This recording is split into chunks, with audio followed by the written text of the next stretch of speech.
711 عیسوی اور جولائی کی ایک صبح طلوع ہو رہی تھی۔ اندلس کی فضاؤں پر ایک عجیب سی خاموشی طاری تھی۔ سورج کی کرنیں ابھی ابھی افق سے جھانک رہی تھیں۔ دھند کی ہلکی تہ وادی لکا کے میدانوں پر بجھ گئی تھی۔ دور سے گھوڑوں کے قدموں کی مدھم چاپ سنائی دے رہی تھی۔ پہاڑوں کے سائے لمبے ہو رہے تھے۔ ہوا میں جنگ کا خوف اور تقدیر بدلنے کی بو تھی۔ یہ وہ لمحہ تھا جب تاریخ کا ایک نیا باب لکھنے والا تھا۔ اندلس کے میدان کی مٹی جو صدیوں سے خاموش تھی، آج خون، پسینے اور لوہے کی چمک دیکھنے والی تھی۔ اور ایسا منظر تھا کہ گویا پوری کائنات اپنی سانسیں روک کر شاہ اندلس کا جلال اور طارق بن زیاد کی یلغار کا انتظار کر رہی ہو۔ یہ وہ لمحہ تھا جب دو تہذیبیں، دو طاقتیں اور دو مذاہب ایک دوسرے سے ٹکرانے والے تھے، جن میں سے ایک طرف تھا عیسائی کنگ یعنی شاہ اندلس اور دوسری طرف ایک جوان سال سپہ سالار طارق بن زیاد۔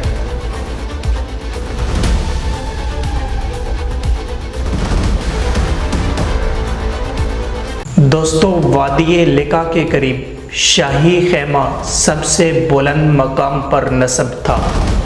اندلس کے شاہ لزریک جو خود کو ناقابل شکست سمجھتا تھا، آج پوری شان و شوکت کے ساتھ جنگ کے لیے نکل رہا تھا۔ بادشاہ نے اپنے محافظوں کو اشارہ دیا، پھر خیمے کا پردہ ہٹا اور اس کے بعد شاہانہ غرور کے ساتھ لزریک نے باہر قدم رکھا۔ بادشاہ کے بدن پر سونے اور چاندی کی دھات سے بنی بھاری بھرکم زرہ چمک رہی تھی۔ سورج کی کرنیں جب اس پر پڑتی تو لگتا تھا جیسے کوئی مجسمہ روشنی بکھیر رہا ہو۔ اس کے سر پر جواہرات سے سجا ہوا ہیلمٹ تھا۔ کمر پر ایک لمبی عیسائی تلوار تھی اور چہرے پر غرور کی لکیریں گہری ہوتی جا رہی تھیں۔ بادشاہ کے سامنے اندلس کی سب سے بڑی فوج صف بند تھی۔ 90,000 سپاہی لمبی لمبی قطاریں زیر سورج کی روشنی میں بجلی کی طرح چمک رہی تھیں۔ نیزوں کے سروں پر جھنڈے لہرا رہے تھے۔ گھوڑوں کے ہنہنانے اور سپاہیوں کے قدموں سے زمین کانپ رہی تھی۔ ڈھول کی گونج فضا کو دہلا رہی تھی۔ منظر ایسا تھا جیسے جنگ کی دیوی خود میدان میں اترنے کو تیار ہو۔ چنانچہ اب ایسے انداز میں جب شاہ اندلس نے اپنی فوج کو ایک نظر دیکھا اور پھر اپنی ہی کاندھے سے لٹکی تلوار کو تھام کر ایک رعبدار گرجدار آواز میں کہنے لگا کہ یہ عرب ریت کے ٹیلوں کی مانند ہیں، آج ہم ان کو کچل کر رکھ دیں گے۔ اندلس کے دروازے ان پر ہمیشہ کے لیے بند کر دیے جائیں گے۔ دوسری طرف سپہ سالار طارق بن زیاد اندلس کے تمام جزائر اور صوبوں کو فتح کرتا ہوا اسلامی لشکر وادی لکا کے کنارے تک پہنچ چکا تھا۔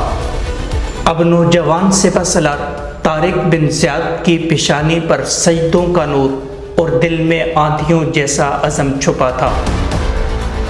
سپہ سالار آہستہ آہستہ سجدے سے سر اٹھا کر کھڑا ہوا۔ آس پاس ہلکی سی خاموشی تھی۔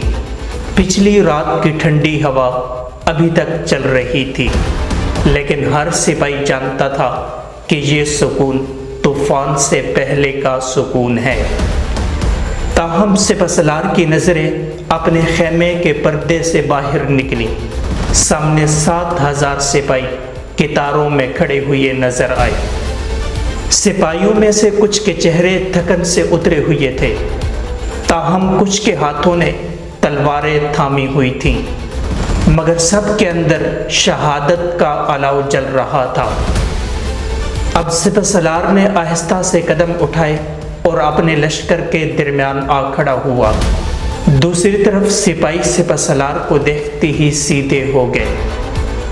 اب طارق بن زیاد نے ایک ایک کے چہرے کو دیکھا۔ بوڑھے تجربہ کار مجاہد، نوجوان جوشیلے لڑاکے، اور وہ سب جو سمندر پار کر کے اس سرزمین پر قدم رکھنے آئے تھے۔ سپاہیوں کے قریب گھوڑے ہنہنا رہے تھے۔ دور کہیں سمندر کی لہریں چٹانوں سے ٹکرا رہی تھیں۔ اب طارق بن زیاد کی آنکھوں میں سمندر کی وہی گہرائی اور آسمان جیسی بلند نگاہیں جھلک رہی تھیں۔ اب سپہ سالار رکا، وادی کی دوسری طرف دشمن فوج کو دیکھا، پھر گہری سانس لی، پھر طارق بن زیاد نے تلوار کو آسمان کی طرف بلند کیا اور پھر آہستہ سے گھما کر سمندر کی طرف اشارہ کیا۔ یہ وہی سمندر تھا جہاں طارق بن زیاد نے اپنی کشتیاں جلا دی تھیں۔ سپہ سالار اب سپاہیوں کو مخاطب کر کے یوں کہنے لگے، یہ وہی راستہ ہے جس سے تم آئے تھے، مگر میں نے کشتیاں جلا کر اس کو بند کر دیا ہے۔ اب پیچھے ہٹنے کا کوئی راستہ نہیں اور آگے بڑھنے کے سوا بھی کوئی راستہ نہیں۔ سپاہیوں پر یہ الفاظ بجلی کی طرح گرے اور پھر سپاہی ایک دوسرے کو دیکھنے لگے۔ اسی دوران سپہ سالار نے تلوار ہوا میں بلند کی اور یوں کہنے لگے، آج کا دن ہے یا فتح یا شہادت۔ اس کے بعد سپاہیوں نے یک زبان ہو کر اپنی یکسوئی دکھائی اور یوں وادی لکا کے میدان میں تاریخ کے سب سے عظیم معرکوں میں سے ایک کی شروعات ہونے والی تھی۔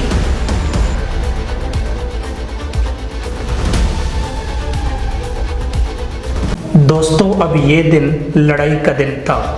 لڑائی کی ابتدا اس طرح ہوئی کہ شاہ اندلس نے اپنے بائیں بازو پر موجود دستے کو حکم دیا کہ ان عربوں کے دائیں حصے کو رون دو۔ بس اب شاہ اندلس کا یہ کہنا تھا کہ زرہ پہنے ہوئے ہزاروں عیسائی سوار بکھرے ہوئے طوفان کی طرح اٹھے۔ گھوڑوں کے سموں سے زمین دہلنے لگی تھی اور نیزوں کی چمک سورج کی کرنوں کو چیرنے لگی تھی۔ عیسائی شاہ سوار غضبناک شور مچاتے ہوئے عربوں کے دائیں دستے پر ٹوٹ پڑے۔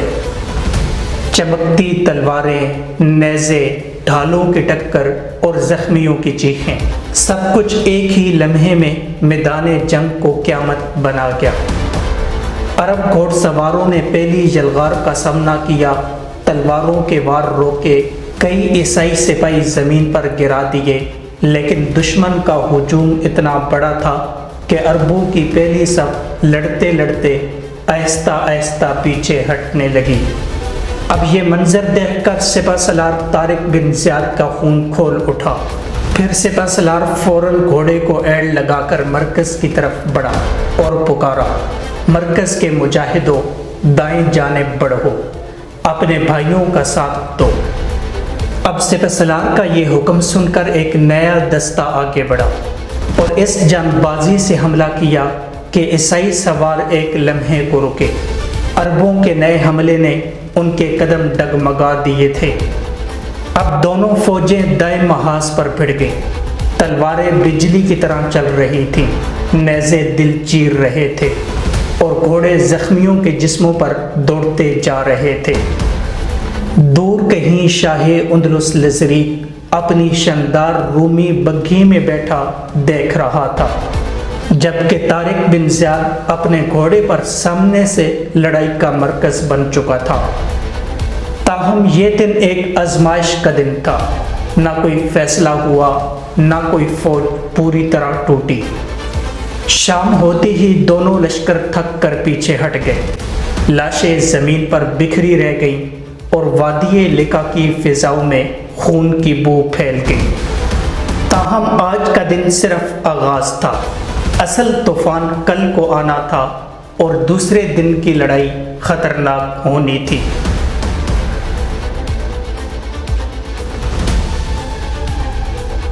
ناظرین، آج لڑائی کا دوسرا دن تھا رات کی تاریکی کے بعد صبح کی پہلی روشنی نے لاشوں سے اٹی ہوئی زمین کو دکھایا۔ خون میں رنگی تلواریں، زخمی گھوڑے اور مجروح سپاہیوں کی کراہیں، یہ سب گواہی دے رہے تھے کہ کل کی لڑائی کیسے ہوئی۔ لیکن آج طوفان آنے والا تھا۔ لزریک اپنے سنہری خیمے میں حکمت عملی بدل چکا تھا۔ سپہ سالار نے اپنے سب سے طاقتور اور تجربہ کار گھوڑ سواروں کے دستے کو بلایا، وہ دستہ جو بھاری زرہ بختر، فولادی ڈھالوں اور لمبے نیزوں سے لیس تھا۔ یہ وہی سپاہی تھے جنہیں شاہی شکنجے کہا جاتا تھا، جو ایک بار حملہ کرتے تو دیواریں گر جاتی تھیں۔ اب شاہی اندلس نے غرور سے کہا کہ آج ان عربوں کو واپس سمندر میں گرا دیا جائے گا۔ پھر ایک بھاری شور اٹھا، گھوڑوں کی ٹاپیں، سپاہیوں کے نعرے، ڈھالوں کی ٹکر اور تلواروں کی جھنکار۔ یہ سب کچھ اسی لیے تھا کہ یہ شاہی دستہ میدان میں بکھری ہوئی طوفان کی طرح اترا اور دائیں طرف سے نکل کر طاقتور رومی سواروں نے سپہ سالار طارق بن زیاد کے بائیں بازو پر دھاوا بول دیا۔ نیزے عرب تیر اندازوں کو چیرتے ہوئے چلے گئے، بھاری گھوڑے ان کے خیموں کو رونتے گئے اور تلواریں آندھی کی طرح چل رہی تھیں۔ ایک ایسا وقت آیا کہ طارق بن زیاد کا بایاں محاذ کمزور ہونے لگا تھا، صفیں ٹوٹنے لگیں، سپاہی پیچھے ہٹنے لگے۔ اب سپہ سالار طارق بن زیاد نے یہ منظر اپنی آنکھوں سے دیکھا۔ وہ لمحہ لمحہ دیکھ رہا تھا کہ اگر یہ بازو ٹوٹ گیا تو دشمن عربوں کو چاروں طرف سے گھیرا ڈال دے گا۔ چنانچہ اسی دوران سپہ سالار طارق بن زیاد دل میں کچھ سوچ رہا تھا، لیکن سپہ سالار کا چہرہ پہاڑ کی طرح پرسکون تھا۔ اسی اثناء میں طارق بن زیاد نے اپنے کمانڈر مغیث الرومی کو بلایا۔ یہ وہی مغیث تھے جو طارق بن زیاد کا سب سے بہادر کمانڈر تھا۔ اب سپہ سالار نے مغیث کی آنکھوں میں دیکھ کر کہا کہ مرکز سے ایک تازہ دم دستہ لے جاؤ اور بائیں طرف سے دشمن کو پیچھے سے کاٹ ڈالو۔ انہیں بتا دو کہ آج شکست تمہارا مقدر بن چکی ہے۔ چنانچہ کمانڈر مغیث الرومی نے اپنی تلوار کو اپنے سینے کے ساتھ لگا کر سپہ سالار طارق بن زیاد کے حکم پر لبیک کہا۔ پھر وہ اپنے بہترین گھوڑ سواروں کے ساتھ خاموشی سے مرکز سے نکلا اور دشمن کے عقب میں جا کر اچانک حملہ کر دیا۔ اب کمانڈر مغیث الرومی کا یہ حملہ بجلی کی کون کی طرح تھا۔ لزریک کے شاہی دستے نے کبھی سوچا بھی نہیں تھا کہ پیچھے سے عرب ان پر ٹوٹ پڑیں گے۔ اب عرب گھوڑ سواروں کے نیزے دشمن کی زرہ کو چیرتے چلے گئے، ان کی تلواریں رومی ڈھالوں کو توڑتی گئیں۔ چند لمحوں میں لزریک کا دایاں بازو جو کل تک ناقابل شکست سمجھا جاتا تھا بکھر گیا اور شاہ اندلس کے سپاہی گھبرا کر ادھر ادھر دوڑنے لگے۔ کوئی زمین پر گر پڑا تو کوئی اپنے ہی ساتھیوں کو رونتا ہوا بھاگا۔ دوسری طرف شاہ اندلس لزریک یہ منظر دور سے دیکھ رہا تھا اور اس کے چہرے کا غرور پہلی بار لرزنے لگا تھا۔ وادی لکا کی فضا میں اب دو نعروں کی گونج تھی، عیسائی سپاہیوں کی چیخیں اور عرب مجاہدین کے نعرے۔ مگر شام ہونے تک دشمن کا دایاں بازو بکھر چکا تھا۔ تاہم یہ دن طاقت کے نشے میں ڈوبے لزریک کے لیے ایک خوفناک اشارہ تھا کہ یہ عرب آسان شکار نہیں۔